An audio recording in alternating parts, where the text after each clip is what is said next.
最后一个技术的介绍是复制动物的技术，我们台湾把它翻译成复制技术，然后这只生物叫复制羊，但是对岸是翻译成克隆技术，或叫克隆羊、克隆人。那谁翻译的比较好呢？当然我们不能说谁好谁坏，但事实上克隆来自于音译 clone， 对 clone， 其实 clone 它的意思并不是复制，所以我们台湾翻译成复制动物其实不太对。复制动物应该是完全 copy 一模一样啊，但是你看哦，这只小羊刚生出来是小羊，它并不是跟妈妈一样大，所以并不是 copy， 而是 clone。所以对外可能就想不出，哎呀，想翻译成复制不太稳当，干脆就音译吧。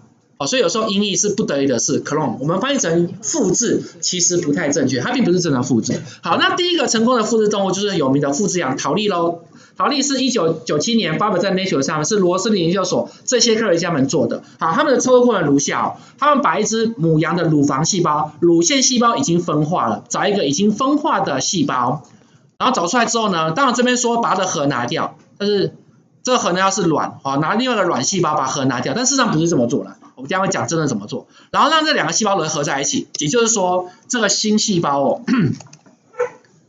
细胞核是来自于已经分化的，但是细胞质呢却是卵的细胞质，同时给它电极，干嘛？这闪电太丑了，这是电极，刺激你。这个电极有什么意思呢？就要让这个细胞骗这个细胞说，你虽然之前是乳房细胞，但现在你是受精卵。骗他，你还在未分化的受精卵阶段，这个核会说真的吗？一看旁边，真的是卵的细胞质然后被电极电，他就懵了，他就以为自己是受精卵，开始分裂，开始分化，形成一只羊的胚胎。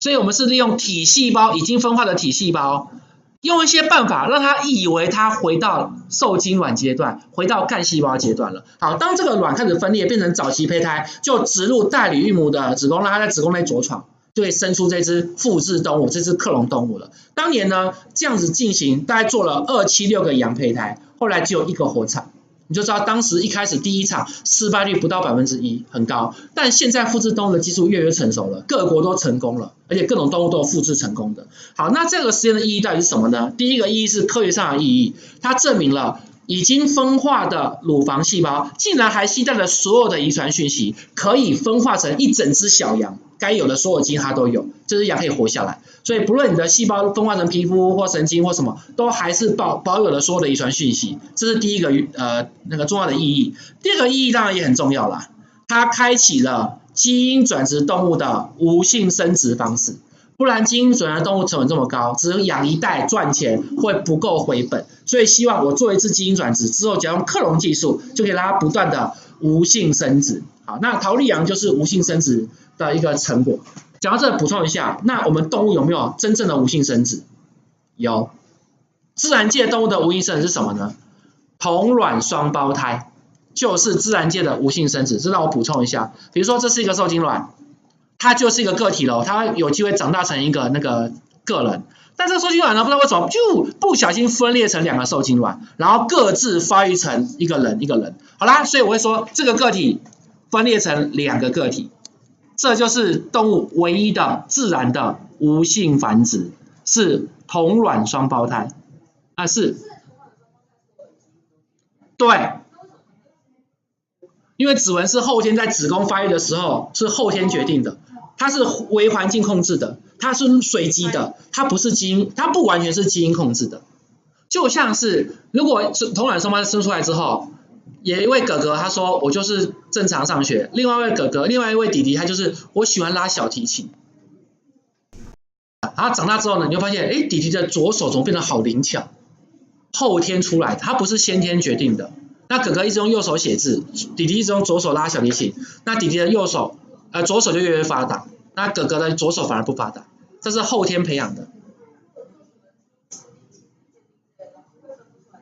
对，所以同卵双胞胎做这些鉴定的时候很麻烦。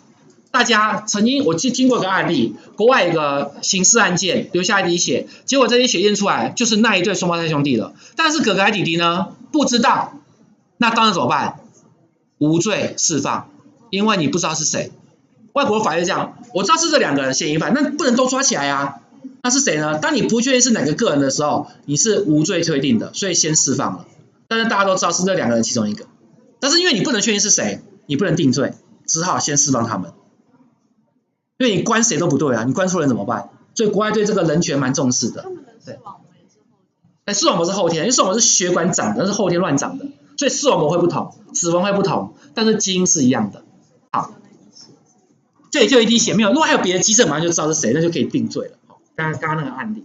好啦，那桃莉羊到底怎么做的呢？我们来看这个例子哦。各位仔细看，这边有3只羊，我把它框起来，1只、2只、3只，这3只羊都是重点，因为要生出一只桃莉复制羊，需要3只羊来帮忙。1只羊提供卵，1只羊提供乳腺细胞，1只羊提供子宫，它是代理孕母，就是怀孕的那只母羊。好，那其中呢，你看这3只羊，只有1只是白脸羊，脸是白的，另外2只是黑脸羊。所以我们一般都叫它白脸羊跟黑脸羊来做这方面的描述。当时的科学家是故意的，因为核的提供者是白脸，其他全是黑脸，就生出来的小羊是白脸，证明了细胞核决定了大部分的表征。你的脸的颜色是由细胞核决定的，不是卵的细胞质，不是子宫决定的，还有这方面的意涵在。好，所以我们就会说白脸跟黑脸。不过我这边补充一下，叫它白脸羊跟黑脸羊不太专业，其实这些羊都有它正式的品种名字的。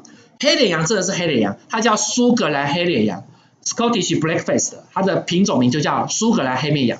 但是白脸羊并没有白脸羊这个品种，它的品种叫做芬多塞，芬多塞。所以等一下如果我们讲白脸羊，事实上它正式品种名叫芬多塞羊，芬多塞。好，那我们来看怎么做。首先这一个提供卵，就是卵哦。这个提供乳腺，2个细胞合在一起，你有没有发现到我画图上故意的哦？这个卵比较大。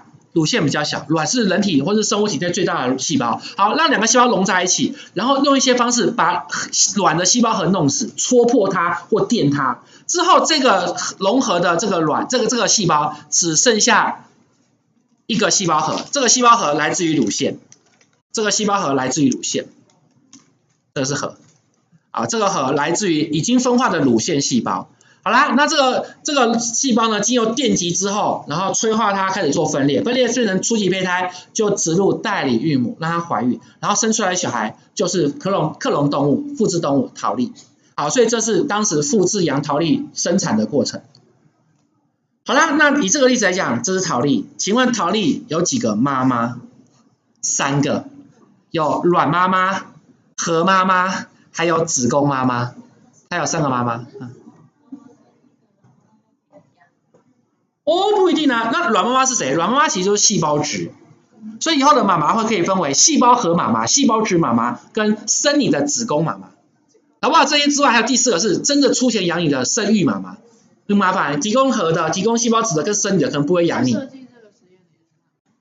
啊？